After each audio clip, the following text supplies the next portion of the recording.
Start. उपाध्यक्ष महोदय, मैं समझता हूँ कि अब तक इस वैदेशिक नीति पर न केवल इस ओर के सदस्यों ने ही बल्कि दूसरी ओर के सदस्यों ने भी प्रधानमंत्री जी को धन्यवाद दिया है। इसलिए मैं अपनी तरफ से धन्यवाद देकर उनका बोझ बढ़ाना नहीं चाहता।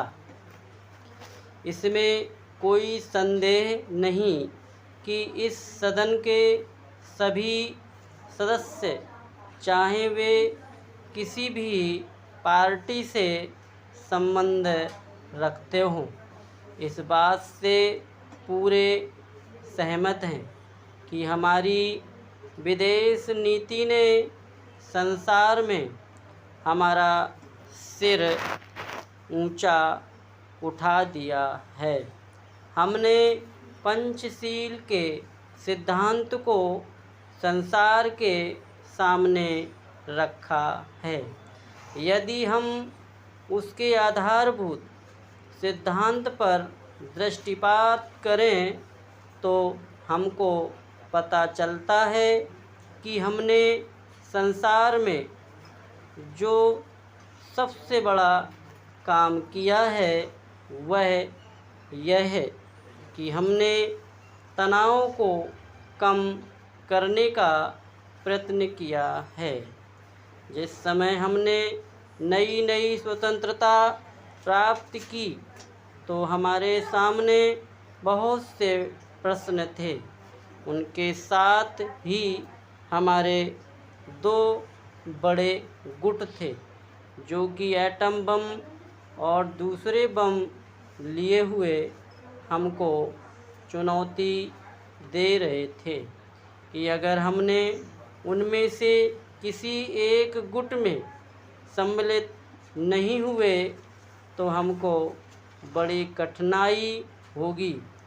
उस समय भी हमारे प्रधानमंत्री ने हमारे देश की वैदेशिक नीति को इसी स्तर पर रखा, जिसके कारण आज हम संसार में अपना सिर ऊंचा उठा सकते हैं।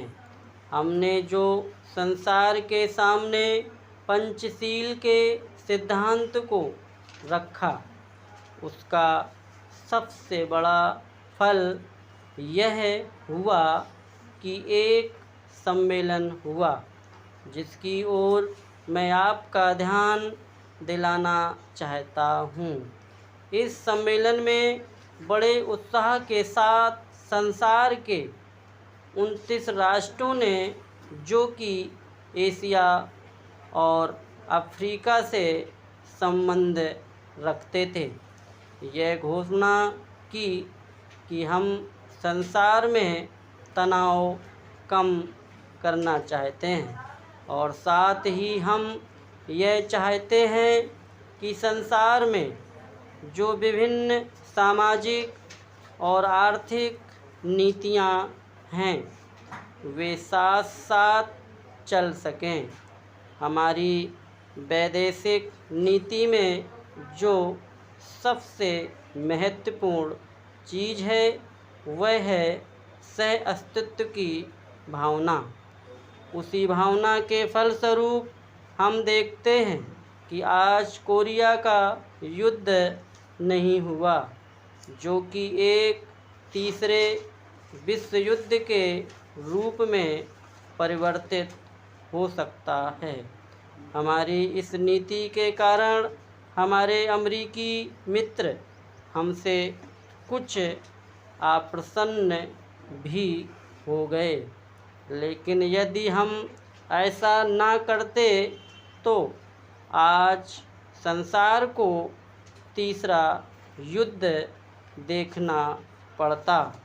मैं बहुत ज़्यादा समय नहीं लूँगा, थोड़ा ही लूँगा।